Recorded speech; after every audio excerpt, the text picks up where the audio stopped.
Hello, my name is Ered, and I'm a member of the Arbitrarics. Since this is our first video, and we are all basically introducing ourselves and covering some of the topics we will be talking about, I've decided to do a quick overview of things I might be posting about. So, first things first, I just want to say that I'm a massive nerd. So the topics I discuss will mirror that fact, ranging from video games to movies and possibly even board games. A few things I for sure know that I will be talking about will be things like Halo, Star Wars, and Legend of Zelda. So if you're interested in any of those topics, you can look forward to that. If those topics don't pique your interest, then you can go and watch the many other videos that will be appearing on the channel created by other people. Circling back to one of the topics I mentioned previously, I've decided that for my first short video essay, I'll be discussing the story of hit game Legend of Zelda Tears of the Kingdom, and why in my opinion the story left much to be desired.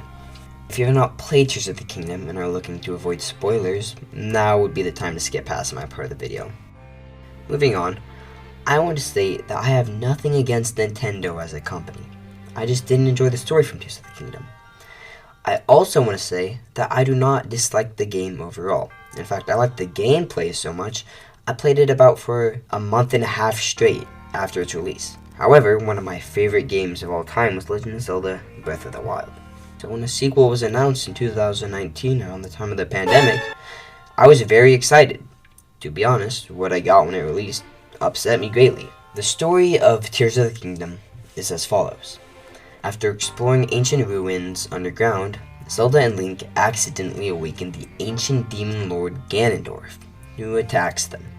Link loses all powers he gained in Breath of the Wild, and Zelda is sent back in time to when Hyrule was founded.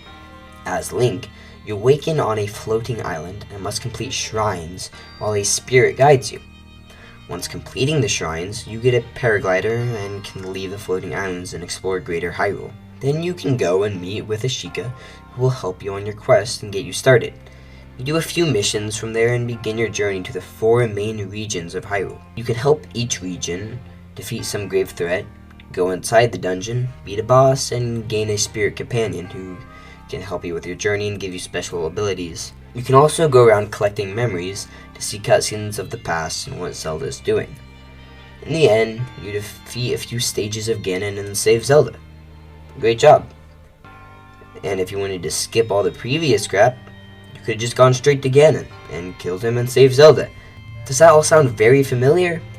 Yes, it does, because it's very similar to Breath of the Wild story, but at the same time, has absolutely nothing to do with it.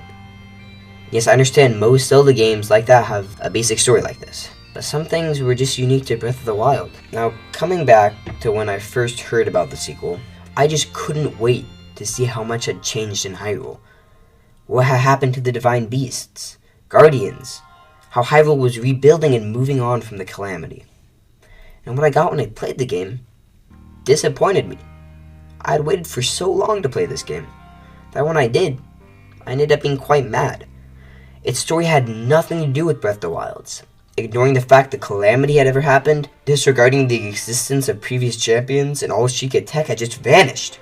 Shrines, towers, Sheikah slates, guardians, and even the divine beasts were gone. It shocked me, because the game released only 3 years prior, which was Legend of Zelda Hyrule Warriors Age of Calamity, it was just full of lore and story and depth that all connected back to Breath of the Wild. It quickly cemented itself as one of my favorite games. Meanwhile, Tears of the Kingdom made me feel as if I'd been cheated out of something that could have been great. The story wasn't even as original as Breath of the Wild's was. It had Ganondorf, sages, time travel, and floating islands, all of which had been used in Zelda titles previously. It felt like they had made it a sequel simply to have better sales. Zelda sequels are very few and far between, for good reason too, as game companies can rarely make a sequel as good as the original, while meeting fan expectations story-wise at least. However, if you simply look at Age of Calamity, you can see how a Breath of the Wild sequel could have been great if they'd simply put time and effort into the story and maybe a little less into gameplay. Then maybe it could have been a decent game. Looking at other examples of Zelda sequels, you can see the second ever Zelda game, which I can't cover due to the fact I've never played it. And then there's Majora's Mask, a sequel to, in my opinion, the best Zelda game of all time, Ocarina of Time. How could you possibly make a fitting sequel for that? And yet somehow they did. Majora's Mask did something that had never been done in a Zelda game prior. A Zelda game with no Princess Zelda, no Ganon, no Ganondorf, and yet people still loved it. It is one of the few examples of a great sequel to a great game. Something Tears of the Kingdom just couldn't accomplish. If Tears of the Kingdom had been a separate game, then maybe I wouldn't have disliked it quite as much as I did. I may go more in depth with this rant later as a separate video, but I decided this would suffice to show anyone watching an idea of what I might be talking about in the future. Anyways, that's it for now. Until next time, peace. Hey guys, and welcome to the first ever Arbitrarics video. You probably heard what the channel is kind of about from one of the other randoms I film with, but I'm totally excited to be a part of the team. I don't really have a set topic to yap on, so I figured I'd just kind of do like a little introduction and talk about what you can expect to see from me on the channel. I really like music. It's one of my main interests in life as I play multiple instruments including the alto sax and the piano. I also have an abnormal amount of minutes listened to music on Spotify. I think last week my earbuds told me I had listened to music for over 72% of the week, which is kind of all of my waking hours, which is kind of silly. My favorite artist, as you can probably tell, is Wallows. They're a great band. They just released an album, which I think you should totally go listen to after this video because it changed my life. But enough of that. I also know entirely too much about the Diary of a Wimpy Kid franchise and other book series that are generally geared towards middle schoolers. They're just really fun to read, and I would love to make some videos about that if anybody would be interested in watching them. I'm also big into video games, game theory fan for life, but it's really cool because the other arbitrarics also really like video games, so we can play video games and study the lore and make videos on it all together, and it's just a really fun time all around. And finally, I want to mention that I love crafting things. I'm big into 3D art and crochet, so I think it would be sick if I could make some videos on that for the channel. All in all, the other arbitrarics and I are kind of like the same person but in different fonts, but I'm sure you can find something pretty arbitrary that will fit your interest and make you want to keep watching. So yeah, you should hit the like button because we're kind of funny on occasion, and you'll totally love us later, trust. So, bye! Sometimes there are just things that no one can agree on. If there's life after death, if we live in a simulation, and if Adam Sandler is actually talented. Well, some of these questions might be subjective, you might say. Unfortunately, you're correct. However, absolutely no one actually believes this, and we all have our own dumb opinions. This couldn't be more true with the current state of the internet. Everyone thinks that they're correct, but in reality, no one actually is. The truth is that my opinion is the only correct one, so I've taken it upon myself to solve massive issues the world faces, in hopes of creating a better future, where everyone has the exact same opinion as me, and we live in an echo chamber of my thoughts. This one is just easy. Water isn't wet, and if you argue against this, then you haven't been to English class in a while. The whole reason you say something is wet is because it has touched water, or like some other liquid. Being wet is being afflicted by a liquid. If it rains, your clothes get wet. If you jump into a lake, you're going to be wet. Wet, at the end of the day, is just an adjective that describes something touching liquid. Water isn't touching liquid, water is liquid. So, water is what makes things wet, right? So it's just not wet. I don't care what the creator thinks. It's pronounced GIF. GIF is like the peanut butter, and not a silly little clip/video. GIF being the pronunciation would be really confusing. In fact, I don't even know why people can think that G's should be pronounced like J's. I've never even heard someone use J for G. I can't think of any single word like this. When I think of G, the first things that come to mind are giant, genius, and gem. No one says giant with a freaking J sound, dude. That's just not how you say it. All jokes aside, I genuinely fear you if you pour milk in first. People who pour milk in first are the kind of people to just mug you for looking at them the wrong way. There's absolutely zero logical reason to pour the milk in first. If you do that, the milk's just gonna splatter everywhere, and now you've made a huge mess. I would hate this because I'm incredibly lazy, and I would not clean this up and leave it to pretty much spoil and rot. This would make a huge smell, which would be a bad look when your mom comes over on Wednesday. No. This question is really hard, because with all your human dignity, you want to say no. However, something about brain rot just rots my brain. Ugh. It just awakens this primal instinct in my corpus callosum that makes me want to actually laugh at whatever the brain rot is. But I think the answer here is no. If I say yes, then I will be publicly shamed on Twitter crap X and have my name associated with horrible things like that one toilet animation in Gmod. Personally, I'm not a huge fan of Taylor Swift, but so many people are. Girls especially like Taylor Swift for some unfathomable reason, which got me thinking, maybe if I like Taylor Swift, I'll actually get girls. So, I would just like to say that, yes, Taylor Swift is good, and yes, I'm currently single. Yes, science is green, math is red, English is blue, and history is yellow. I mean, obviously it's the Chiefs. I have no clue who actually plays for them, but I think Travis Kelce and maybe Tom Brady? I don't know. I'm not into football. Obviously the Pokemon would win. They canonically have, literally God on their side. And they also have insanely strong legendaries to back them up. We see multiple times in the games that some of these guys can actually just, obliterate continents. So I don't think a group of lions equivalent to an eighth of the human population can just beat God. For reference, that's like asking the question if India could be every single Pokemon. That's just not happening. Sorry, India. Anyways, that's pretty much it. I've practically solved global warming at this point, so I don't think I need to give any more of my extremely correct takes. If you thought that at least one of these was wrong, then you are an actual clown.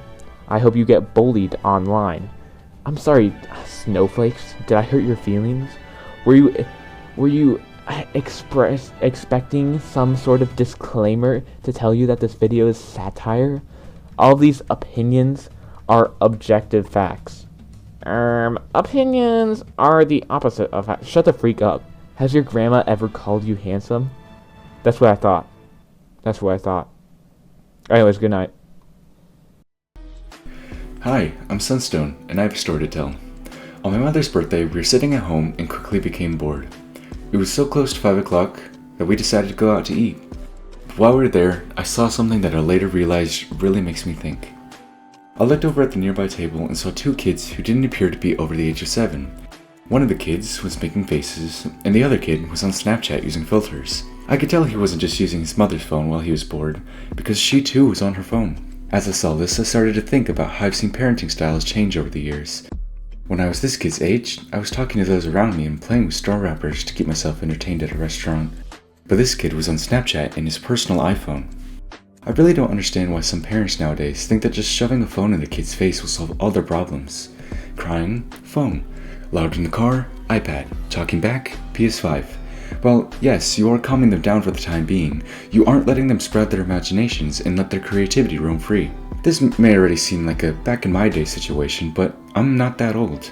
And how kids grow up today is far different than from how I grew up. It really makes me upset, because when you're setting them up for failure, not only are you giving them exactly what they want, you're ignoring them the chance to grow by planting them in front of a device. While devices are helpful, I believe they shouldn't lie in the hands of children.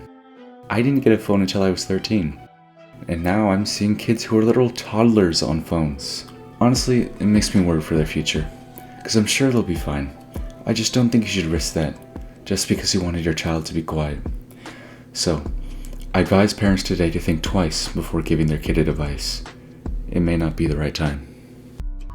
Red Wild is probably one of the best games I've ever had the pleasure of playing. I mean, from slave trafficking to drug production, it's got everything you'd ever want from a game. The variety of each RimWorld game is really something to behold. Despite the general strategies needed to keep each colony afloat, you can really dive deep into the individual storylines of each of your colonies. While I do think the game has some flaws, its overall makeup is pretty good. But what really propels RimWorld is the never-ending stream of mods from its community. The base game is simple enough that people can add all they could ever want to the game. I've played with over 300 mods in some of my colonies, and it's a pretty fun experience. The only other game that I've ever played with such a prolific modding community is probably Minecraft, a game that's been out much longer and sold higher than RimWorld in, every facet.